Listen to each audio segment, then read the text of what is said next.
Today we are going to do something quite technical. We are going to compose an exposition to a 4-part fugue. Now what is an exposition to a fugue, I hear you ask? Well, it is the opening section of a fugue where all voices enter the composition playing the same theme but at different times. The entries are staggered and each voice serves to establish the theme by sounding it as they enter the composition. I'm feeling as though not everyone is following my description of a fugue exposition, so let's just head into the example and it will all become clearer as we progress. So, to begin, every fugue needs a theme. And it needs to be quite catchy because it's going to be repeated and developed extensively throughout the composition. There's not much point in developing a theme that has little musical value. So we need to create a theme that people will be able to easily identify. Another thing we need to take into consideration is that the theme needs to begin in the tonic key and modulate to the subdominant or the 4th degree by the end of the theme. This is essential for reasons that will be made clear later in the process. Now at this stage I'll offer you a little hint. Keep the theme short, particularly if this is one of your first attempts at writing an exposition for a fugue. So here is a theme that I believe ticks all the boxes. It's short, it starts in the tonic key of B flat major and arrives in the subdominant key of E flat major at the end. And it has some character and appeal. In fact, it has a Joplin-esque ragtime feel to it.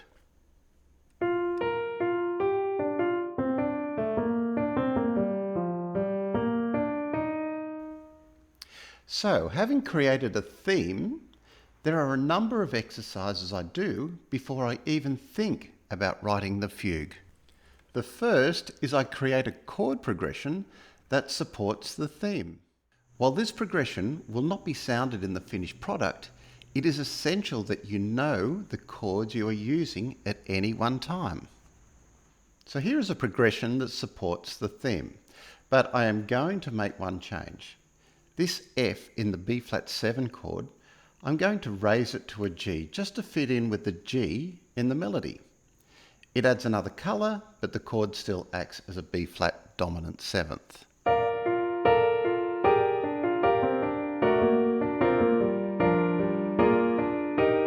The next step is to create a musical line using the chord notes that harmonises with the theme. But we don't want this line to draw attention from the theme.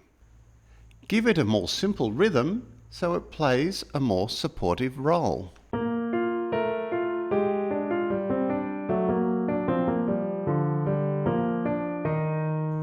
We now go through the same process and create a third musical line. Again, we use the chord notes, but we don't want it to be overly busy so that it distracts from the theme. Looking at the chords, I love all these repeated D naturals, so my third musical line centres largely around the note D natural.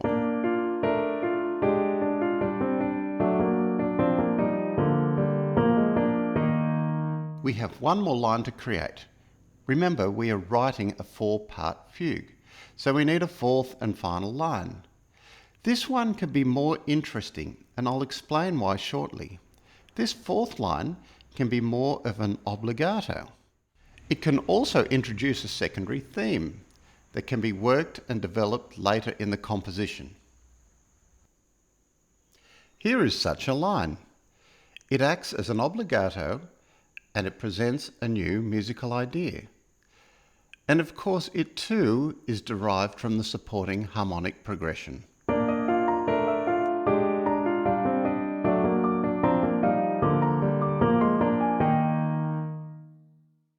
Woohoo! This is all the material we need to create our fugue exposition.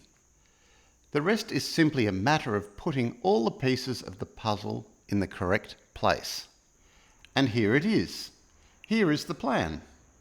This diagram has the themes entering from the highest to the lowest voice. It is only done this way to simplify the diagram.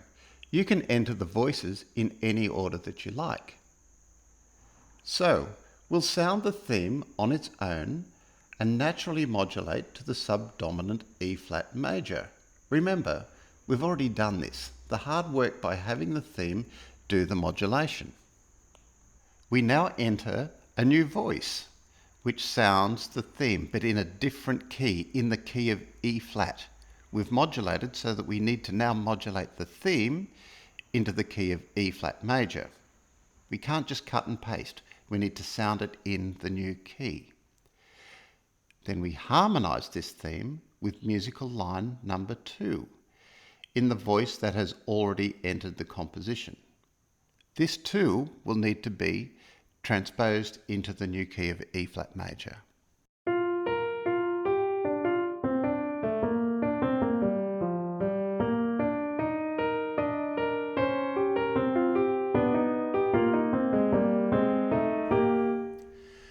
At this point, we now have a couple of options because we need to return back to the original key of B-flat major. Now, my personal favourite is to delay the entry of the third voice and use a few bars to have lines 1 and 2 sequence back to the original key.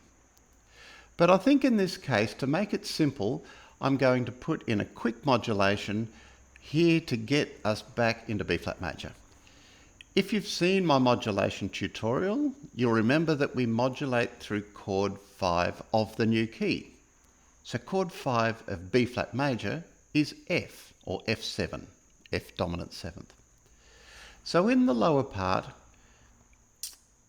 we can have an A, which is the third note of the F7 chord, and in the upper voices, the 7th of the F7 chord, which is E flat. Oh, and look, we can add a little chromatic movement between the B flat and C as well. Okay, so we are now back in the original key of B-flat major. Time for the third voice to enter the composition, and it too will sound the theme, this time in the original key. It is supported by musical lines 2 and musical line 3 in the other voices.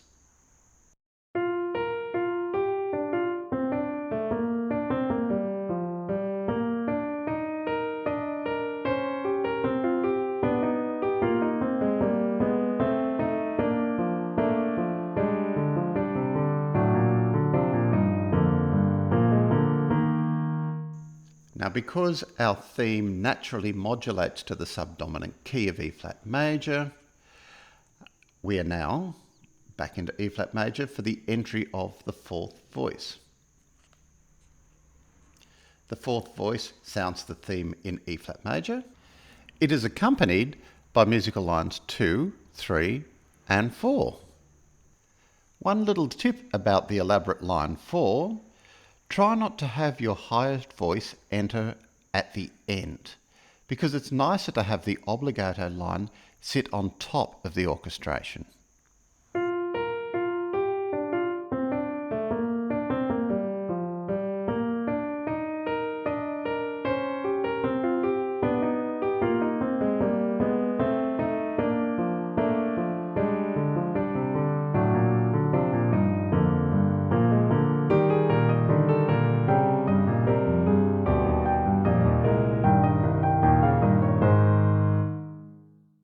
So let's recap the entire process. Number 1, create an interesting theme. One that is easily identifiable. It modulates from the tonic to the subdominant key. And at this stage in particular, make sure it's not too long. Number 2, create all musical lines over the one supportive chord progression. This needs to be done before attempting to write the fugue. Number 3, apply all musical lines to the exposition template. Once you have your material ready to go, it just becomes a matter of placing all the pieces in the correct place. There's a lot to take in when first attempting to create a fugue exposition. Don't become despondent if your first attempts are not overly successful. frequent practice will certainly improve your technique and make you feel a lot more comfortable